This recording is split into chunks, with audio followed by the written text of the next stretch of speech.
ఎకరానికి వాడితే బాగానే వచ్చింది లాభము. యూరియా తగ్గించి ఇది ఎక్కువ చేసి మంచిగా వాడినాము. స్టార్టింగ్ వాడకున్నా కానీ మధ్యలోనే వాడినా కానీ మంచిగా వచ్చింది క్రాప్, ఏ రోగం లేకుండా బాగుంది. ఇప్పుడు కూడా అయితే 4 ఎకరాలకు వాడాలని చూస్తున్నా అంతే. ఇక దీన్ని ఇక వేరేది దుక్కీలు కానీ ఏ మసాలాలు కానీ అనుకుంటలేను, దీన్నే వాడదామని అనుకుంటున్నా. కంపల్సరీ ఇదే వాడతా, అందరు కలిసి వాడుకోరు, అందరూ వాడుకోరు దీన్ని.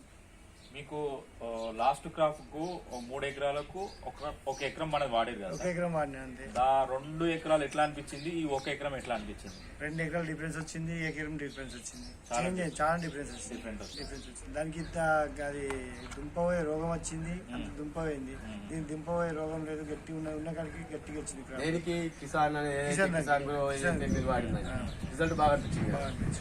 సారు ఆల్రెడీ లైవ్ మనము పొలంలోకి వెళ్ళి కూడా ఉన్నది.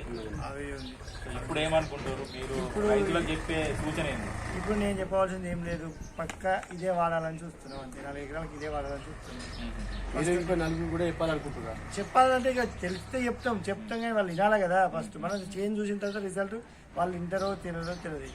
కాబట్టి అనుభవం కలిపి నాకు అనుభవం అయింది. 1 ఎకరం వేసినా కాబట్టి అనుభవం అయింది. నేను వాడదాన్ని మొన్నటి చెప్తున్నా, ఇప్పుడు కూడా చెప్తున్నా. ఇంకేం అంటే లాస్ట్ క్రాప్ 1 ఎకరం వాడినా, ఇప్పుడు మొత్తం వాడతా. ఇప్పుడు 4 ఎకరాలు వాడతా. ఇదే. Thank you sir.